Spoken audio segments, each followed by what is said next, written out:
Those stories and much, much more when you join us tonight at 11. Some estimates put it at $14 billion in healthcare costs each year. 30 years of tools collected, customer records and cars, both classic and new, lost. But there is good news that if you do come early enough, you don't necessarily have to have the major surgery that you've had in the past. Now, it was a very special delivery for the maternity ward at Sinai Hospital. A rare set of quadruplets was born over the weekend. 40-year-old Nellie Atula delivered one set of identical twin girls and another set of fraternal twin boys. Atula, a native of Nigeria, came to Owens Mills in December to visit her sister when she found out she was pregnant with quads. All of the babies are doing fine. The new family is expected to return to Nigeria after doctors clear them. Maryland just joined 35 other states in legalizing mixed martial arts matches. The sport will be regulated by the state, but as 11 News reporter Kim Dacey reports, the move does not come without consequences. 2 weeks after a devastating earthquake killed more than 60,000 people in China, powerful new aftershocks continue to add to the death toll.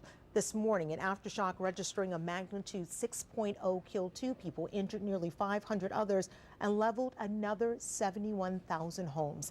These aftershocks strain already difficult efforts to get relief into the area to the hundreds of thousands who need it. Jay, the Baltimore Farmers Market had a little something extra this morning. It was the first Sunday for the How Local Can You Go food sampling event. It's sponsored by Buy Fresh, Buy Local, and it encourages people to do just that. They make snacks from fresh items at the farmers market. Organizers want Marylanders to think about where they spend their money on food and try to keep it local. Buy Fresh, Buy Local will be holding similar events at the farmers market in July and October.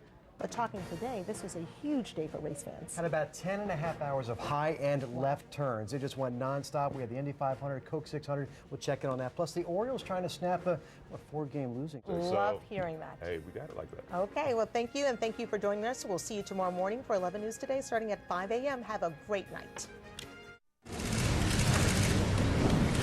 Homeland Security Secretary Michael Chertoff went before the House Committee on Homeland Security armed with his priorities for the upcoming year. We want to make this country as secure as possible, but of course, without sacrificing our way of life or our fundamental freedoms. He says we are safer now than we've ever been from the threat of terrorism, but he believes the enemy is continuing to adapt and change. So lawmakers pressed him for his long-term plan to keep us safe. I think we all want the same thing, which is a safe America. So I never doubt anybody's motives. I think everybody on both sides believes that.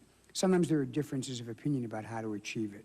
His plan calls for fingerprint screening to stop terrorists from entering the country, increasing transportation security, sharing intelligence, retooling preparedness and response, and screening for bad cargo at the nation's ports. Some lawmakers were not impressed with the Homeland Security Department, calling it troubled. The truth of the matter is that the department has a long way to go if it is to protect our nation. While Secretary Chertoff tried to look forward, some lawmakers pointed to failures of the past, like the government's response to Hurricane Katrina and security issues at ports across the country.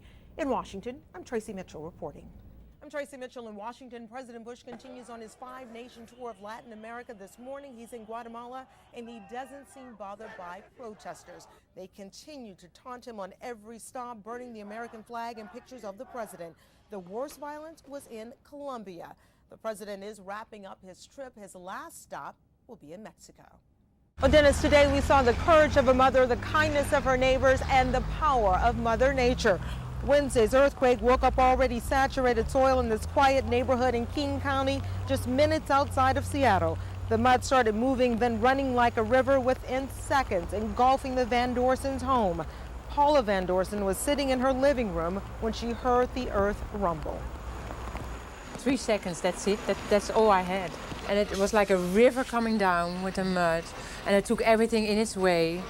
And obviously my house was in the way. Her home of 7 years knocked off its foundation and still moving with the mud. When I look around, I know it's my stuff, but it just doesn't click yet that I don't have nothing anymore. I lost everything. I mean, I don't know what to say. I'm lost.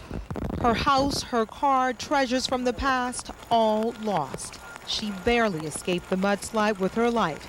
And for a moment, when her husband Robert couldn't find her right away, he thought even that was lost. So he drove up here and he saw this, And he knew I was here, so he went in there to dig for me. He thought I was underneath there, so he was frantic. Still today, the Van Doorsens are frenzied. They made a dangerous decision to go through a shattered window to grab their pets and the few things they hold precious. Oh, if that gets wet, who cares? The only reason that we went in the house at all was because we're getting more rain, and I was concerned that there'd be no chance to do that later. As the rain continues to fall, the Van Doorsens and their neighbors know the danger isn't over. That's why they're filling sandbags and stacking them to reroute water still running down a shaky slope. Their problem is not a landsliding problem. Their problem is a flooding problem, and the sandbags will solve that.